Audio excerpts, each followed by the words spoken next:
இந்த செஷனில் நம்ம இன்ட்ரெஸ்டிங்கான ஒரு காரியத்தோடு நாம் பார்க்க போகிறோம். பிப்ளிக்கல் இன்டர்பிரிட்டேஷன், வேதத்தை விளக்குகிற அந்த முறையிலே ஒரு முறை எங்களுக்கு கற்றுக் கொடுக்கப்பட்டது. எங்களுடைய வேதாகம கல்லூரியிலே பாஸ்டர் ஜேக்கப் செரியன் சார் தான் இந்த கிளாஸ் எங்களுக்கு எடுத்தாங்க. பிப்ளிக்கல் இன்டர்பிரிட்டேஷன், ரெஸ்பான்சிபிள் பிப்ளிக்கல் இன்டர்பிரிட்டேஷன்ன்ற கிளாஸை எங்களுக்கு ஜேக்கப் செரியன் சார் எடுத்தாங்க. அப்போ அவங்க ஒரு இல்லஸ்ட்ரேஷன் ஒன்று பண்ணாங்க, ஒரு இல்லஸ்ட்ரேஷன் எங்களுக்கு கற்றுக் கொடுத்தாங்க. ஆகவே அதை தான் திரும்பவுமாய் நான் இப்பொழுது உங்களுக்கு நான் கற்றுக் கொடுக்க போகிறேன். ஆன்லைனில் தமிழில் இதை நான் கற்றுக் கொடுக்கிறேன். ஆகவே ஆண்டவர் இந்த காரியங்களை ஆசீர்வதிப்பாராக. ஸோ அதுதான் ஏபிசி, பைபிளை படிக்கிற முறையில் இன்டர்பிரேட் பண்ணுகிற முறையில் ஏபிசி என்கிற 3 எழுத்துக்கள் ஒரு நமக்கு புரிகிற மாதிரியாக நம்ம பிரித்து வச்சிருக்கிறோம். ஆகவே இந்த 3 முறை இருக்கிறது. ABC ABC apple, banana and coconut. Apple, A for apple, B for banana and C for coconut அப்படின்னு நம்ம வச்சுக்கலாம். அதுக்காக தான் இன்றைக்கி நம்ம ரெடி பண்ணி வச்சுருக்கோம். ஆப்பிள் இருக்குது, பனானா இருக்குது அண்ட் கோகனட் நமக்கு இருக்குது. முடிஞ்சால் தம்ப்நெயிலில் கூட இது வந்தால் நல்லாயிருக்கும்னு நினைக்கிறேன். ஓகே, ஸோ அது என்ன ஆப்பிள், பனானா, கோகனட் அப்படின்னா, பைபிளை படிக்கும் பொழுது 3 லெவல்ஸ் ஆஃப் கான்டெக்ஸ்ட் இருக்குது. 3 அடுக்குகள் அடைந்த சூழல், 3 அடுக்குகள் கொண்ட சூழல். சூழல்னா கான்டெக்ஸ்ட். அந்த 3 விதமான கான்டெக்ஸ்ட் இருக்குது. அதில் முதல் கான்டெக்ஸ்ட் ஆப்பிள் அப்படின்னா ரொம்ப எளிதானது, நம்ம சாப்பிட்றதுக்கு ரொம்ப எளிதான ஒரு பழம். இது நம்ம எடுத்தோம், கடித்தோம், சாப்பிட்டோன்ட்டு இருக்கலாம். சில பேர் தோலை உரிச்சிட்டு சாப்பிடுவாங்க, சிலர் அப்படியே சாப்பிடுவாங்க. ஸோ சாப்பிடுவதற்கு எளிதான ஒரு பழம் தான் இந்த ஆப்பிள் பழம்.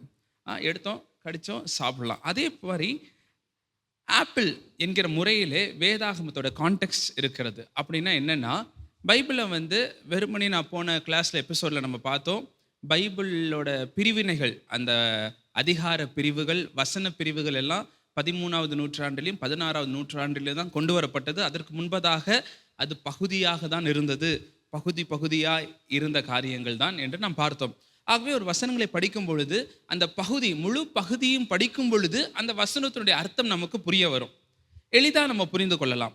வெறும் ஒரு வசனத்தை மட்டும் படிக்காமல் அதுக்கு மேலே கீழே எல்லாத்தையும் சேர்த்து படித்தோம் அப்படின்னா நமக்கு ஆப்பிள் சாப்பிடுவது போல எளிதாய் நம்ம அந்த காரியங்களை புரிந்து கொள்ள முடியும். அதற்கு உதாரணமாக தான் நம்ம சில காரியங்களை நம்ம இப்பொழுது இன்றைய நம்ம கிளாஸில் பார்க்க போகிறோம். ஸோ அதுக்கு ஒரு முதல் வசனமாக நம்ம இந்த வசனங்களை எடுத்துக்கொள்ளலாமே.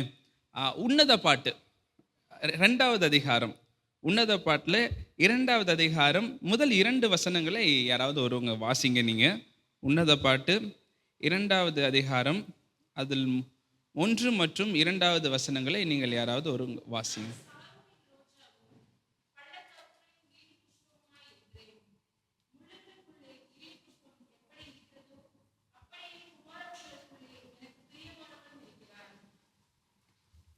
இங்கே நம்ம நிறைய நேரம் இந்த வசனங்களை நம்ம பார்த்துருக்கோம்.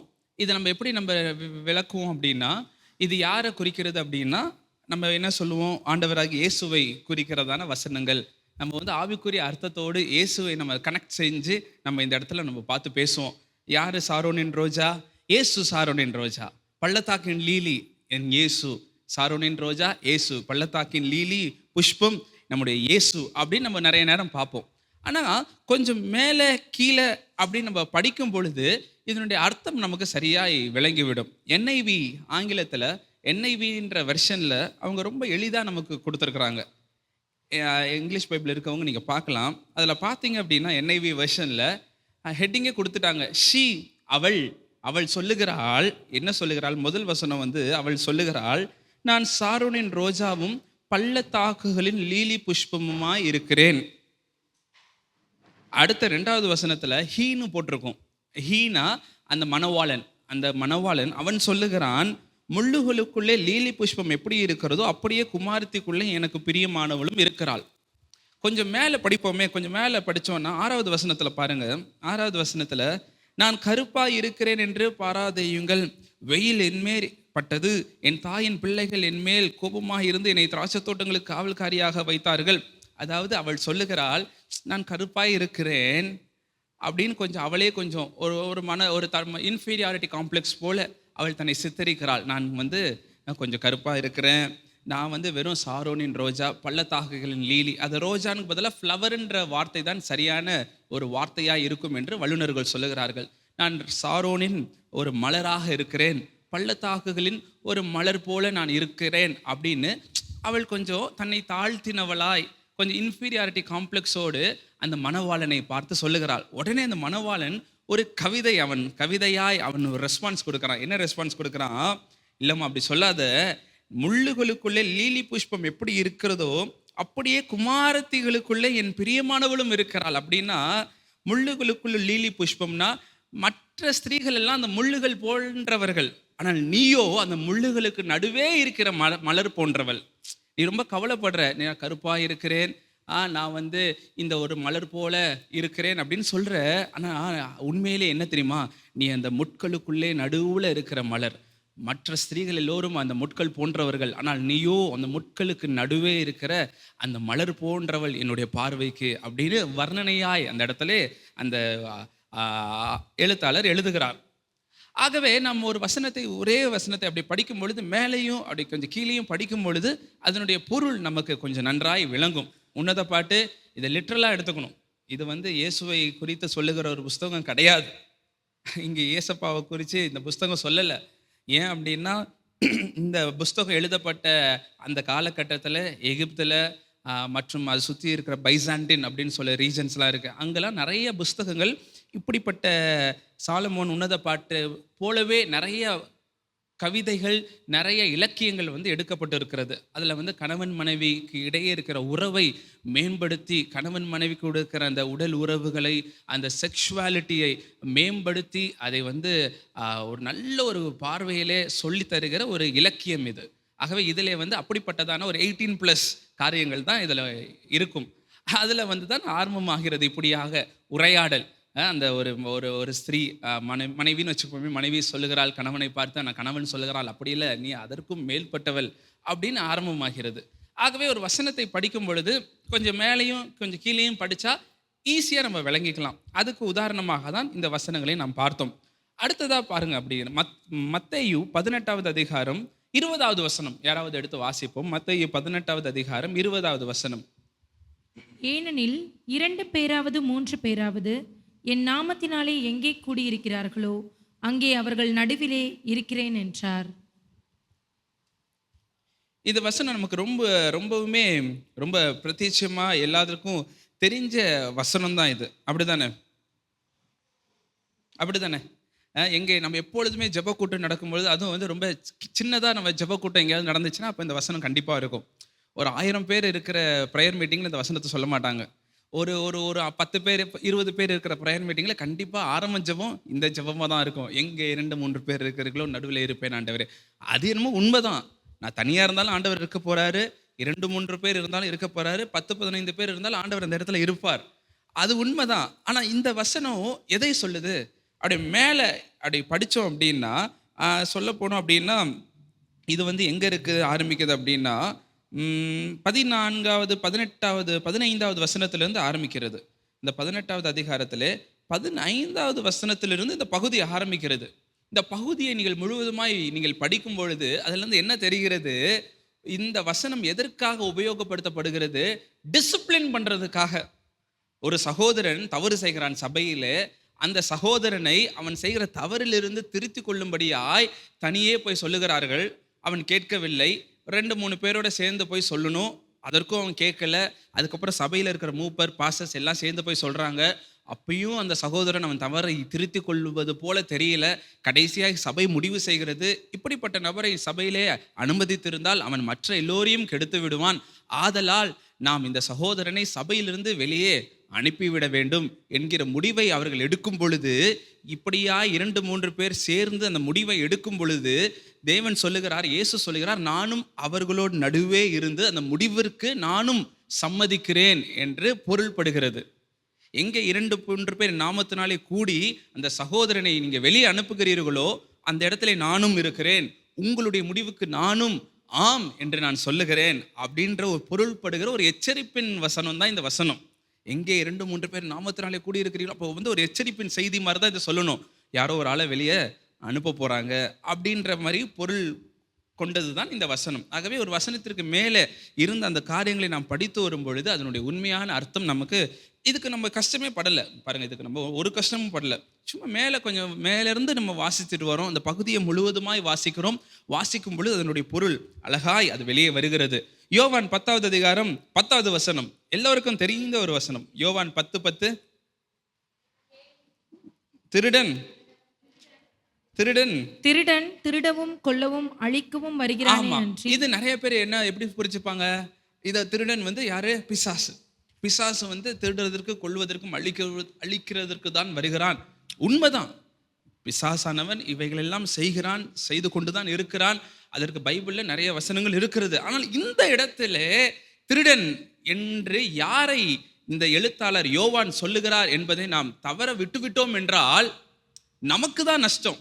நிறைய நேரம் உண்மையான ஆள் யாருன்றத நம்ம கண்டுபிடிக்காம போயிட்டோம். நிறைய நேரம் இது பிசாசுன்னு நினச்சிட்டு ஃப்ரீயாக விட்டுட்டோம். ஆனால் உண்மையிலேயே இங்கே சொல்லப்படுகிற திருடன் என்பவன் வேறு ஒருவன், பிசாசு கிடையாது. யார் அப்படின்னா, இங்கே யார் சொல்கிறாங்க? பேட் ரிலீஜியஸ் லீடர்ஸ், கெட்ட சபை தலைவர்கள். அவர்களை தான் ஆண்டவர் இயேசுவானவர் இந்த இடத்துல சொல்கிறார். இயேசுவானவர் இப்படி சொல்லும் பொழுது திருடர்கள், மெய்ப்பர்கள் என்று சொல்லும் பொழுது பழைய ஏற்பாட்டு காலத்திலே எரேமியா, நீங்கள் நோட் பண்ணிக்கோங்க, எரேமியா 23வது அதிகாரத்தில் பார்த்தீங்க அப்படின்னா, அங்கே எரேமியா தீர்க்கதரிசி இஸ்ரவேலை ஆளுகிற இந்த வேத பாரகர்கள் இருக்கிறார்களே, இஸ்ரவேலை ஆளுகிற அதிகாரிகள் இருக்கிறார்களே, அவர்களை எல்லாம் ரொம்ப கோபமாக இந்த இடத்துல திட்டுவார். நீங்கள் எல்லாம் கெட்ட ஊழியர்கள், கெட்ட மெய்ப்பர்கள், நீங்கள் உங்களுடைய வயிற்றையே நிரப்பிக் கொள்ளுகிற மெய்ப்பர்கள், நீங்கள் ஆடுகளை குறித்து கவலை இல்லாமல் இருக்கிறீர்கள், நீங்கள் கெட்ட மெய்ப்பர்களாக இருக்கிறீர்கள் என்று எரேமியா 23வது அதிகாரத்திலே தேவன் அங்கு புலம்புகிறார். அதுவும் இல்லாமல் எசேக்கியேல் 34லும் ஆண்டவர் இப்படியாய் ஒரு புலம்பலை அந்த இடத்துல அவர் வைக்கிறார். இந்த ஜனங்கள், இஸ்ரவேலை ஆளுகிற அதிகாரிகள் என் ஜனங்களை ஒழுங்காய் நடத்தவில்லை, அவர்களை துஷ்பிரயோகம் பண்ணுகிறார்கள், அந்த வல்லமைகளை துஷ்பிரயோகம் பண்ணி அவர்கள் நம்முடைய ஜனங்களை அடிமைப்படுத்துகிறார்கள் என்று சொல்லி அங்கலாய்க்கிறார்கள். இந்த எசேக்கியேல் 34 பார்த்தீங்க அப்படின்னா, நானே என்னுடைய ஆடுகளுக்கு மெய்ப்பனாய் வருவேன் அப்படின்னு ஆண்டவர் ஒரு தீர்க்க தரிசனமாயும் சொல்லுகிறார். நானே என்னுடைய ஜனங்களுக்கு மெய்ப்பனாய் அவர்களை வழிநடத்துவேன் என்கிற ஒரு தீர்க்க தரிசன வசனங்களும் உண்டு. ஆண்டவர் இயேசு இதையெல்லாம் அறிந்தவராய் இப்பொழுதுதான் யோவான் 10 ஆண்டவர் இயேசு சொல்லுகிறார், மெய்யாகவே மெய்யாகவே நான் சொல்லுகிறேன், நானே நல்ல மெய்ப்பன், நான் தான் நல்ல மெய்ப்பன். பழைய ஏற்பாட்டு காலத்தில் படித்திருந்தீர்களே, தேவன் சொன்னாரே மெய்ப்பனாய் வருவேன் என்று, அந்த மெய்ப்பன் நான் தான். திருடர்கள் இருக்கிறார்கள், அவர்கள் அழிக்கிறதற்கும் கொள்ளுவதற்கும் அவர்கள் தான் அப்படியாய் இருக்கிறார்கள். யாரை குறித்து சொல்றாரு? 9வது அதிகாரம் கடைசி வசனத்தை பார்த்தீங்க அப்படின்னா 40-41, இதுக்கு முந்தின அதிகாரம்.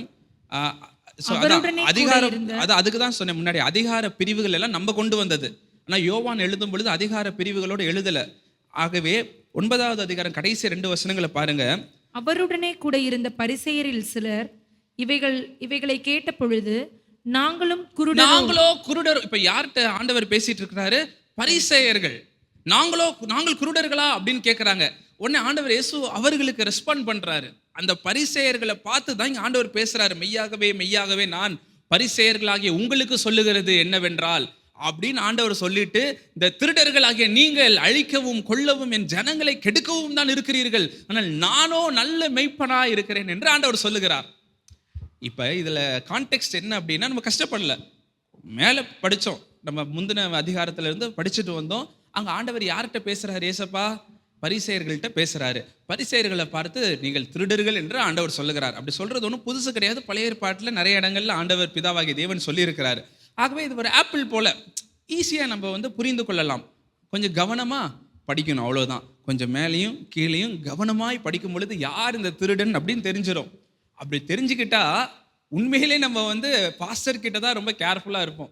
நம்ம வழி நடத்துகிற மெய்ப்பர்கள் கிட்ட ரொம்ப கேர்ஃபுல்லாக இருக்கணும். நிறைய நேரம் நம்ம ஊழியர்களை 100க்கு 100 நம்பிடுறோம். அப்படியே கண்மூடித்தனமான நம்பிக்கை. நம்ம வழி நடத்துகிற ஊழியர்கள் எது சொன்னாலும் கரெக்டாக தான் இருக்கும், எப்படி செய்தாலும் கரெக்டாக தான் இருக்கும் நம்ம நினச்சிக்கிறோம். ஆனால் பைபிள் கொஞ்சம் கடினமாக தான் ஊழியர்களை குறித்து பேசுகிறது. ஊழியர்கள் கெட்ட மெய்ப்பர்களாய் மாறி போக காலம் உண்டு, மெய்ப்பர்களாக இருக்க முடியும். எல்லா பாஸ்டர், இப்போ நானுமே பாஸ்டராக தான், என்ன பாஸ்டரல் மினிஸ்ட்ரியில் தான் இருக்கிறேன். ஆகவே நானும் அப்படியே உத்தமமாய் இறுதி வட்டும் இருக்க முடியும்னு கேட்டால் தெரியாது. நானும் விழுந்து போகலாம். அதற்கு தான் சமுதாயம் இருக்கிறது, ஒரு கம்யூனிட்டி லைஃப் இருக்கிறது சரி செய்வதற்காய். ஆகவே ஜாக்கிரதையாக இருக்க வேண்டும். ஊழியர்கள் எப்பொழுதுமே கவனமாய் இருக்க வேண்டும். ஆகவே இல்லை என்றால் இப்படி போல திருடர்களைப் போல ஜனங்களை வஞ்சிக்கிறவர்களாகவும் ஜனங்களிடத்திலிருந்து காசுகளை எல்லாம் உரிந்து நான் நல்ல ஒரு வாழ்க்கையை வாழுகிறதற்கு உங்களை கொள்ளையாட கூடிய அளவிற்கு அதிகாரம் எங்களுக்கு உண்டு. அதையெல்லாம் செய்யாமல் சாக்ரிஃபிஷியல் லைஃபோட வாழும்படியான ஒரு ஊழியர்கள் தான் தேவன் விரும்புகிறார். ஆகவே இந்த வசனங்கள் ஊழியர்களுக்கான ஒரு முக்கியமான ஒரு வசனங்கள் இந்த வசனங்கள். ஆகவே நம்ம மேலே கீழே படிக்கும் போதே பாருங்க எவ்வளவு அர்த்தம் நமக்கு விளங்க ஆரம்பிக்கிறது, எவ்வளவு பொருள் நமக்கு விளங்க ஆரம்பிக்கிறது. தேவன் யாரை இந்த இடத்துல சொல்லுகிறார் என்கிற காரியத்தை நாம் விளங்கிக் கொள்ளுகிறோம். மத்தேயு 6வது அதிகாரம் 33வது வசனம் வாசியுங்கள். மத்தேயு 6வது அதிகாரம் 33. மத்தேயு 6. முதலாவது தேவனுடைய ராஜ்யத்தையும் அவருடைய நீதியையும் தேடுங்கள், அப்பொழுது இவைகள் எல்லாம் உங்களுக்கு கூட கொடுக்கப்படும். இதுல நான் இவை எல்லாம் கூட கொடுக்கப்படும். முதலாவது ஆண்டவரை தேடுப்பா, பின்பு எல்லாமே உனக்கு கூட கொடுக்கப்படும். எல்லாமே கிடைக்கும், எல்லாமே கிடைக்கும் நம்ம நிறைய நாள் சொல்லுவோம். எல்லாமேனா அதுக்கு மேல படிங்களேன், 31 படிங்க. ஆகையால் எண்ணத்தை உண்போம், எண்ணத்தை குடிப்போம், எண்ணத்தை உடுப்போம் என்று கவலைப்படாதிருங்கள். இவைகளெல்லாம் உங்களுக்கு கூட கொடுக்கப்படும். எதெல்லாம்? உண்பது, குடிப்பது, உடுப்பது, ஃபுட் அண்ட் கிளாத்திங். இங்கே வசனம் அதுக்கு 25லேருந்தே அதுக்கு ஆரம்பிச்சிருச்சு அந்த பகுதி. ஆண்டவர் இங்கே என்ன ப்ராமிஸ் பண்ணுறாரு? இவையெல்லாம் கூட கொடுக்கப்படும்னு எதை ஆண்டவர் முக்கியமாக சொல்கிறாரு இங்கே? Food and clothing guarantee. Car பங்களா அதுக்கெல்லாம் இதுக்கு தெரியாதுப்பா, இந்த வசனம் பொறுப்பு கிடையாது. ஆண்டவரே நீ தானே சொல்லி எல்லாமே கொடுப்பீரு, எனக்கு 2 பிள்ளையை கொடுங்க ஆண்டவரே, எனக்கு அதை கொடுங்க, வேலையை கொடுங்க, அதை கொடுங்க, இதை கொடுங்கன்னு கேட்டால் ஆண்டவர் உனக்கு நான் தண்ணி சாப்பாடு ஷெல்டர் தான்ப்பா சொல்லியிருக்கேன் இந்த வசனத்தில். ஆகவே நாம் கொஞ்சம் மேலே படிக்கும் பொழுது நம்ம அதை சரியாக விளங்கி கொள்ள நமக்கு முடிகிறது. மார்க் 8வது அதிகாரம் எடுத்துக்கொள்ளுவோம். மார்க் 8வது அதிகாரம். இவையெல்லாம் நம்ம ஏன் சொல்லி படிக்கிறோம் அப்படின்னா, இதெல்லாம் பார்க்கும் பொழுது நமக்கு ஒரு அண்டர்ஸ்டாண்டிங் விளங்கும், நம்ம மனது விரிவடையும். ஆகவே அடுத்து நம்ம ஒரு வசனங்களை படிக்கும் பொழுது நமக்கு இப்படி யோசிக்கிறதுக்கு தோணும். ஆகவே அதற்காக தான் நம்ம எல்லாம் பார்க்கிறோம். மார்க் 8வது அதிகாரத்தில் 22வது வசனத்திலிருந்து 26 வசனம் வரைக்கும் ஒரு வித்தியாசமான ஒரு சுகமளிக்கிற ஒரு காரியம் உண்டு. இயேசு எல்லாத்தையும் ஈஸியாக சுகம் அளிச்சிடுவார். ஒரு வார்த்தை சொல்லி சுகம் அளிச்சிடுவார். அவர் கையை வச்சா சுகமாயிடும். பல காரியங்கள் இயேசு சுகப்படுத்தி இருக்கிறார். ஆனால் இங்கே கொஞ்சம் வித்தியாசமான ஒரு சுகம் ஆண்டவர் கொடுக்க வேண்டியதாக இருந்தது. என்ன சுகம்? முதலாவது ஒரு குருடனை வருகிறான், இயேசுவோட கையை வைக்க சொல்கிறாங்க. இயேசு அவனை ஊருக்கு வெளியே கூட்டு போயிட்டு அவன் கண்களிலே அவர் உமிழ்கிறார். அப்போ பார்க்கிறாயா என்று கேட்கும் பொழுது அவன் சொல்லுகிறான், சரியாக பார்க்கல, எனக்கு தெளிவாக எனக்கு தெரியல, ஆனால் மனிதர்களை எல்லாம் மரம் போல நான் பார்க்கிறேன் அப்படின்னு ஒரு தெளிவற்ற ஒரு சுகம். பாருங்க, ஏசப்பா நிறைய நேரம் யோசிப்போம், என்னடா ஏசப்பா சுகம் கொடுத்தா இன்ஸ்டண்ட்டாக ஹீலிங் நடக்கும்னு பார்த்தா இவனுக்கு பாதி பார்வை தான் வருது. ஏசப்பாக்கு என்ன வல்லமை குறைஞ்சு போச்சா? அந்த நேரத்தில் ஏசப்பாக்கு பவர் எதுவும் கம்மியாக இருந்துச்சா? அடுத்தது ஏசப்பா அந்த மண்ணை பிசைஞ்சு கண்ணில் வச்சு பூசிட்டு அதுக்கப்புறம் கேட்குறாரு, இப்போ நல்லா பார்க்கிறேன். பாருங்க, 2 முறை அவனுக்கு இயேசு ஹீல் பண்ண வேண்டியதாக இருக்கிறது. இதை ஏன் இங்கே படிக்கும் பொழுது இதை புரிந்து கொள்ளனா என்ன பண்ணணும்? ஆப்பிள் தான் ஃபஸ்ட்டு. ஆப்பிள் தான் என்ன பண்ணணும்? மேலேயும் கீழேயும் நம்ம சரியாய் பார்க்க வேண்டும். இப்போ மேலே பார்த்துருவோமே, மேலே பார்த்தா எதோட முடியுது அந்த சம்பவம்? மேலே இருக்கிற சம்பவம் இயேசு சீஷர்களை பார்த்து கொஞ்சம் சொல்கிறாரு, அதட்டுறாரு. 17வது வசனத்திலேருந்து பாருங்க. உங்களிடத்தில் அப்பங்கள் இல்லாதபடியினால் நீங்கள் யோசனை பண்ணுகிறது என்ன? இன்னும் சிந்தியாமலும் உணராமலும் இருக்கிறீர்களா? இன்னும் உங்கள் இருதயம் கடினமாய் இருக்கிறதோ? 21 பாருங்க எப்படி முடியுது. அப்படியானால் நீங்கள் உணராது இருக்கிறது எப்படி முடியுது? என்ன இன்னும் புரிஞ்சுக்கலையா? ஏசப்பா சீஷர்களை பார்த்து சொல்றாரு, இன்னும் உங்களுக்கு ஒரு புரிதல் வரலையா? இன்னும் உங்களுக்கு ஒரு தெளிவு வரலையா? இன்னும் என்னை பற்றி அறிந்து கொள்ளுகிற அந்த அறிவு உண்டாகவில்லையா அப்படின்னு ஒரு இயேசு முடிக்கிறார். இப்ப இந்த சம்பவம் வருகிறது. இந்த சம்பவத்திற்கு அடுத்த சம்பவம் என்ன வருது பாருங்க. நமக்கு எல்லாருக்கும் தெரிஞ்ச ஒரு ஃபேமஸான சம்பவம். இந்த வசனம் முடிஞ்சோடனே, இந்த சுகமளித்து முடிஞ்ச உடனே இயேசு சீஷர்கிட்ட கேட்கிறாரு, என்னை யார் என்று ஜனங்கள் சொல்லுகிறார்கள்? அப்போ பேதுரு சொல்றாரு, கரெக்டாக சொல்லிடுறாரு, பதில் சொல்லிடுறாரு, நீர் தான் ஜீவனுள்ள தேவனுடைய குமாரனாகிய கிறிஸ்து, மேசியா அப்படின்னு கரெக்டாக சொல்லிடுறாரு. ஏசப்பா உடனே சரிப்பா நான் கொஞ்சம் அமைதியாக இப்போ போய் இதெல்லாம் எதுவும் சொல்லாத, ஏன்னா நான் வந்து கொஞ்சம் பாடுபட வேண்டியது இருக்குது, நான் மறிக்க வேண்டியது இருக்குது, அது வரைக்கும் நீ கொஞ்சம் அமைதியாக இருன்னு சொல்லும் பொழுது பேதுரு என்ன பண்ணுறாரு, கூப்பிட்டு இயேசுவை கொஞ்சம் திட்டுறாரு, கோவமா கடினமான வார்த்தைகளை உபயோகித்து திட்டுறாரு. உடனே இயேசு என்ன சொல்கிறாரு, அப்பாலே போ சாத்தானே அப்படின்னு பேதுருவை பார்த்து, நீ இன்னும் புரிஞ்சுக்கல பேதுரு, நீ இன்னும் புரிந்து கொள்ளலை. இப்போ இந்த சுகம் அளிக்கிற இந்த சம்பவத்துக்கு மேலே என்ன நடந்துச்சு, இன்னும் நீங்கள் உணராது இருக்கிறது என்ன, இன்னும் உங்களுக்கு புரியலையா, இன்னும் யோசிக்காமல் இருக்கிறீர்களா? அந்த சுகமளிக்கிற சம்பவத்துக்கு கீழே என்ன வருது, பேதுரு இன்னும் ஆண்டவரை புரிந்து கொள்ளவில்லை. அந்த மேசியாவினுடைய அந்த அந்த காரியங்களை, எதற்காய் வந்தார் இவர், எதற்காக இந்த உலகத்தில் வந்தார், அடிக்கப்படுவதற்காக வந்தார் என்கிற காரியங்களை புரிந்து கொள்ளாமல் ஒரு புரிதல் அற்ற தன்மையோடு சீஷர்கள் இருக்கிறார்கள். அதை தான் இந்த சுகமளிப்பதன் மூலமாய் இந்த மார்க் ஆக்கியோன் எழுதுகிறார். எப்படி இந்த குருடனுக்கு ஃபர்ஸ்ட் ஹீலிங்ல கொஞ்சம் தெரியல, ஃபர்ஸ்ட் இயேசு ஹீல் பண்றாரு, அப்போ சரியா புரிந்து கொள்ள முடியல, கொஞ்சம் தான் புரியுது, நீர் மேசியான்னு புரிஞ்சுக்கிட்டேன், ஆனா இன்னும் ஒரு ஃபுல் தெளிவு இல்லை. ரெண்டாவது முறை இயேசு ஹீல் பண்ண வேண்டியது இருந்துச்சு, அப்போ தெளிவாய் புரிந்து கொண்டார்கள். அதே போல இயேசு வந்த ஃபர்ஸ்ட் இவங்க புரிஞ்சுக்கல, கடைசியில் உயிர் தெளிந்த இயேசு வந்த பிற்பாடு எல்லோரும் இயேசுவை புரிந்து கொண்டார்கள். ஆகவே இப்படியாக நம்ம ஒரு சம்பவத்தை புரிந்து கொள்ள வேண்டும் என்றால் மேலேயும் கீழேயும் படிக்கும் பொழுது அந்த எழுத்தாளர் பாருங்க, இது வந்து அவர் எழுதும் பொழுது நிறைய அப்படி எழுதுறது, நம்ம புத்தகம்லாம் படிச்சிருக்கோம், ஒரு கதையெல்லாம் படிக்கும் பொழுது அப்படி எழுதுற அந்த ரைட்டர்ஸோட கிரியேட்டிவ் மைண்டு, அவங்க கிரியேட்டிவாக சில காரியங்களை அழகாய் உள்ளே கொண்டு வருவாங்க, கொண்டு வந்து இணைத்து அவர்கள் எழுதி காண்பிப்பார்களே. அதே போல தான் இங்கே அந்த மார்க் ஆக்கியோன்னு எழுதி வைத்திருக்கிறார். ஒரு சுகமளிக்கிற காரியத்தை வைத்திருக்கிறார், மேலையும் கீழேயும் அது என்னன்னு நம்ம படித்தாதான் விளங்கும். ஏன் இவனுக்கு 2 முறை இயேசு சுகமளிக்க வேண்டியதாக இருந்தது, ஏன்னா இந்த சீஷர்களுக்கு ஆண்டவர் 2 முறை அவர்களை தெளிவுபடுத்த வேண்டியதாக இருந்தது, அவர் யார் என்று காண்பிப்பதற்காய். ஆகவே இதுதான் வந்து நம்ம வந்து ஒரு ஆப்பிள் முறை, ஈஸியாக மேலையும் கீழையும் படித்தா புரிந்து கொள்ளலாம். சரி, இன்னொரு வசனம், யார் பைபிளில் who is the wisest in the Bible, who is the wisest man in the Bible, ஞானவான், பைபிளில் யார் மிகுந்த ஞானவான், சாலமோன். நம்ம எல்லாருமே பரவலாய் சொல்லுவோம் சாலமோன், ஆனால் உண்மையிலே சாலமோன் தான் ஞானமானவன் அப்படின்னு பார்த்தா உண்மையிலே கிடையாது.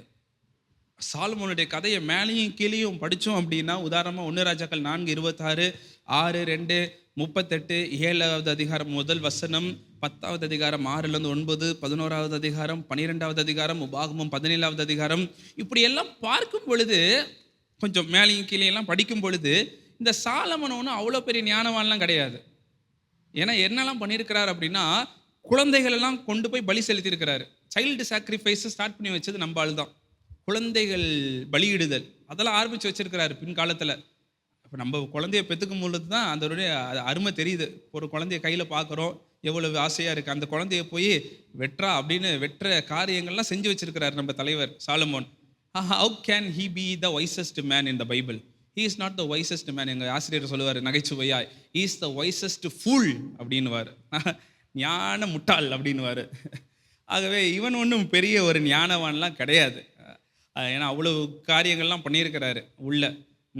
தேவாலயத்தை கூட இது 7 வருஷம் எடுத்துக்கிட்டாரு கட்டி முடிக்க. ஆனால் அவருடைய பேலஸை கட்டுறதுக்கு 13 வருஷங்கள் தலைவர் வந்து எடுத்துக்கிட்டாரு, அதிக நேரங்கள் எடுத்துக்கிட்டாரு. ஏகப்பட்ட மனைவிகள், ஏகப்பட்ட மறுமனையாட்டிகள் எல்லாம் வாசிக்கிறோம் நம்ம. ஆகவே இவர் அப்படி கிடையாது. அடுத்தது பாருங்க, மார்க் 12வது அதிகாரம் 38. இது கொஞ்சம் சுவாரஸ்யமான ஒரு காரியம். மார்க் 12வது அதிகாரம். பின்னும் அவர் உபதேசம் பண்ணுகையில் அவர்களை நோக்கி, நீண்ட அங்கிகளை தரித்து கொண்டு திரியவும், சந்தை வெளிகளில் வந்தனங்களை அடையவும். நீங்க எது படிக்கலாம் அப்படின்னா, மார்க் 12வது அதிகாரத்துல நீங்க வந்து இந்த கடைசி வசனத்தை வாசிங்க.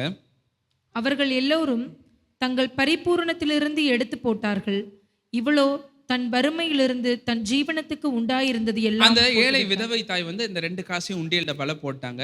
ஆண்டவர் இயேசு இங்க மெச்சி கொள்ளுகிறார். இவள் பார், இவள் வந்து அவட்ட இருந்து எல்லாத்தையும் போட்டு விட்டால். இதை வச்சு எவ்வளோ பிரசங்கம் நம்ம கேட்டிருப்போம். ஆகவே நீ காணிக்க நேரத்தில் இது வரும் கண்டிப்பாக. பிஃபோர் ஆஃபரிங் நம்ம இந்த வசனங்களை எடுத்து சொல்லுவோம். ஆகவே ஆண்டவர் உங்களோட இருதயத்தை பார்க்குறா, உங்கள்கிட்ட இருக்கிறது எல்லாத்தையும் எடுத்து நீங்கள் ஆண்டவருடைய காணிக்கைக்கு உண்டியலில் போடுங்க. அந்த ஏழை விதவை அவளுக்கு வைத்திருந்த 2 காசு தான், எல்லாத்தையும் ஆண்டவருடைய ஊழியத்துக்கு கொடுத்து விட்டால். அப்படிப்பட்ட உணர்வு நமக்கு வேண்டும், அப்படிப்பட்ட ஒரு வெறி நமக்கு வேண்டும், எல்லாத்தையும் எடுத்து போடுங்க அப்படின்னு நிறைய செய்தியெல்லாம் நம்ம கேட்டிருக்கோம் வித்தியாசமாக.